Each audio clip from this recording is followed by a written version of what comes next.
एक तरफ भारत फाइनल खेल रहा है आज साउथ अफ्रीका के अगेंस्ट और लग रहा है कि ऐसे फाइनल जीत भी जाएगा। दूसरी तरफ पाकिस्तान के अंदर से इल्जामों की जो बौछार है वो खत्म होने का नाम ही नहीं ले रही। इंजमाम उल हक ने पहले सेमीफाइनल के अंदर बल्कि इंडिया वर्सेस ऑस्ट्रेलिया का जो मैच था उसके ऊपर बॉल टेम्परिंग का इल्जाम लगाया था इंडियन टीम के ऊपर, अर्शदीप सिंह के ऊपर कि उसको रिवर्स स्विंग कैसे मिल रही है। फिर रोहित शर्मा ने इंडिया वर्सेस इंग्लैंड के मैच से पहले जो प्रेस कॉन्फ्रेंस की थी उसके अंदर इंजमाम उल हक को उसकी पूरी की पूरी एक्सप्लेनेशन भी दी, उन्होंने कुछ बोला। फिर दोबारा से इंजमाम उल हक ने उसका भी रिप्लाई कर दिया, मतलब कि ये मामला रुक नहीं रहा। अब देखा जाए तो इंजमाम उल हक पाकिस्तान के एक लेजेंड है और ये वो क्रिकेटर है जिनकी इंडिया में भी काफी ज्यादा रिस्पेक्ट की जाती थी, लेकिन अब से जब से उन्होंने ये बोला है काफी सारे इंडियंस दुखी और दुखी होना भी चाहिए। हारिस रऊफ अगेंस्ट यूएसए जो मैच था उसके ऊपर बॉल टेम्परिंग का इल्जाम लगा, पूरे पाकिस्तान ने इसको जिसको कहते हैं ना हाईलाइट किया और हारिस रऊफ को सपोर्ट किया और कहा कि 40 कैमरों को नजर नहीं है, ये कैसे कह सकते, कैसे इल्जाम लगा सकता है हारिस रऊफ के ऊपर। यही सेम चीज फिर उनके लिए भी आती है। मुझे ये नहीं समझ आ रही कि हम कैसे किसी पे इल्जाम लगा सकते हैं जिस टीम ने उनके अगेंस्ट खेला वो ऑस्ट्रेलिया है, वो कोई छोटी टीम नहीं है। अगर हल्का सा भी कुछ होता वो सबसे पहले इस चीज को बोलते। और दूसरी चीज 40-40 कैमरे लगे हुए आजकल के जमाने में ये कैसे हो सकता है। इंजमाम क्या कहते हैं, इंजमाम कहते हैं रोहित शर्मा मुझे ना सिखाई रिवर्स स्विंग कैसे होती है, हम वो लोग हैं जिन्होंने पूरी दुनिया को सिखाया हुआ है। मतलब वो कहना चाह रहे हैं कि रिवर्स स्विंग हमने पूरी दुनिया को सिखाई हुई है, जो कि मोस्ट प्रोबेबली सही भी है, लेकिन पूरी दुनिया को आपने बॉल टेम्परिंग भी सिखाई हुई है।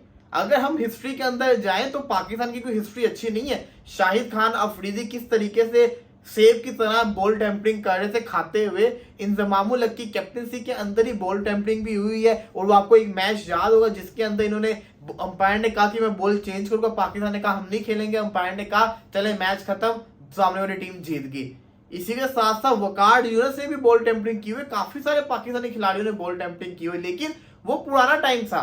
अब एक लेटेस्ट टाइम आ चुका है। इस जमाने के अंदर आपको पता ही है कि लास्ट टाइम जब ऑस्ट्रेलिया के प्लेयर्स ने ये काम किया था, डेविड वार्नर, स्टीव स्मिथ और एक तीसरे बंदे के साथ क्या हुआ था हम सब जानते हैं। इतना कुछ खतरनाक किस्म के जिसको कहते हैं ना आप जमाने में जी रहे हैं और फिर भी आप इतने बड़े इल्जाम लगा के बॉल टेम्परिंग कर रहे हैं। अगर ऐसा कुछ भी होता सबसे पहले इशू क्रिएट होते।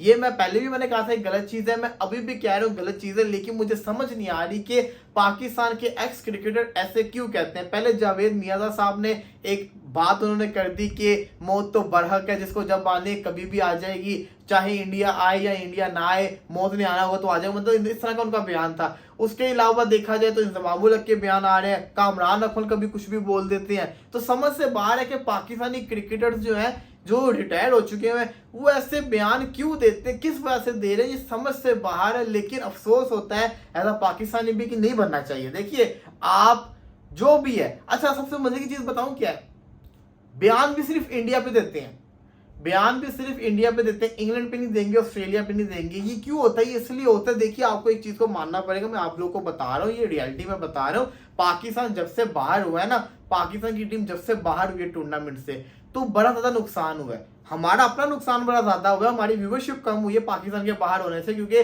पाकिस्तान बाहर होगी, लोगों का इंटरेस्ट खत्म हो गया पाकिस्तानियों का, तो हमारा अपना बड़ा नुकसान हुआ है। सिमिलरली जो दूसरे क्रिकेटर्स हैं उनका नुकसान हुआ है, उनको लोग सुनने नहीं आ रहे क्योंकि पाकिस्तान की टीम बाहर हो गई हुई है। फिर जिसको कहते हैं मीडिया का बड़ा नुकसान हुआ है, शो फ्लॉप हो गया, पाकिस्तान की टीम बाहर हो गई है। तो फिर ये मसालेदार खबरें चलती रहती हैं। इन मसालेदार खबरों से क्या होता है कि आप को लोग देखते भी, आपको लोग सुनते भी, आपका पॉइंट ऑफ व्यू भी लेते हैं और फिर जिसको कहते हैं ना हिसाब किताब चलता रहता है, तो आप ट्रेंडिंग में रहते हैं। तो इस वजह से मैं समझता हूँ कि बयान शान आते रहते हैं, लेकिन इनको सीरियसली लेना चाहिए। और मैं तो ये भी कहता हूँ कि रोहित शर्मा से वो क्वेश्चन पूछना भी नहीं चाहिए था, आपने खुद इस चीज को ना हाइप दे दी और जिसको कहते हैं जिन्होंने बोला उनको बल्ले बल्ले हुई क्योंकि उनकी चीज ट्रेंडिंग में चलेगी।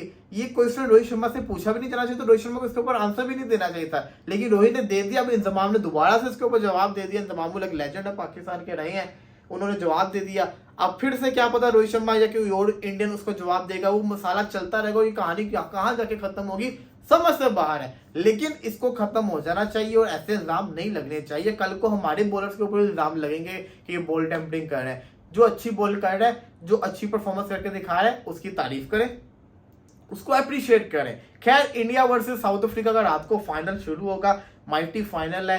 एक तरफ जिसको कहते हैं इंडिया जो इतने अरसे से जिसको कहते हैं ना स्ट्रगल कर रहा है, हर जिसको कहते हैं आईसीसी के इवेंट का एंड तक जा रहा है, लेकिन ट्रॉफी नहीं उठा पा रहा और दूसरी तरफ साउथ अफ्रीका है जो आज तक ट्रॉफी जीते नहीं। तो दोनों टीमें अच्छी हैं, दोनों टीमें मजबूत है, दोनों टीमों की पूरी पूरी कोशिश है जीतना है। AB डिविलियर्स ने तो पिक कर दिया साउथ अफ्रीका को। आपको अगर आपने प्रेडिक्शन ही देखी, हमारी प्रेडिक्शन, हमारे शो की प्रेडिक्शन, तो आप जाके देख सकते हैं कि काफी सारे प्लेयर्स ने अपनी काफी सारे प्लेयर्स क्या है हमारे जो टीम मेंबर्स हैं उन्होंने किस किस को पिक किया। आप जाके इसकी प्रेडिक्शन की वीडियो देख सकते हैं, उधर आपको पता चल जाएगा। रही बात प्लेयर्स की, वेदर भी क्लियर मैच तो होगा, इसमें कोई मसले वाली बात नहीं, होना भी चाहिए, बड़ा मुकाबला है। लेकिन देखना ये कि प्रेशर कौन हैंडल करेगा। फाइनल का प्रेशर इंडिया पे भी उतना ही होगा, साउथ अफ्रीका पे डबल होगा। साउथ अफ्रीका पे इसलिए होगा क्योंकि फर्स्ट में फाइनल खेल रहे होंगे, इंडिया पे इसलिए होगा क्योंकि डर होता है कि हम फाइनल हार जाते हैं। लेकिन जो की प्लेयर है वो आपका रोहित शर्मा ही है, जो पिछले 2 मैचेस में चलता आ रहा है। तो रोहित शर्मा का कोई कैच साउथ अफ्रीका ना छोड़े, अगर छोड़ दे तो फिर रोहित शर्मा आपको जैसा कहते हैं ना घर तक छुड़वा कर आएगा। लेकिन अगर रोहित शर्मा आउट हो गया जल्दी तो फिर जिसको कहते हैं ना अफ्रीका के पास बड़ा अच्छा चांस आएगा। तो लेट्स सी देखते हैं क्या होगा। फिलहाल के लिए इजाजत दीजिए, अल्लाह हाफिज।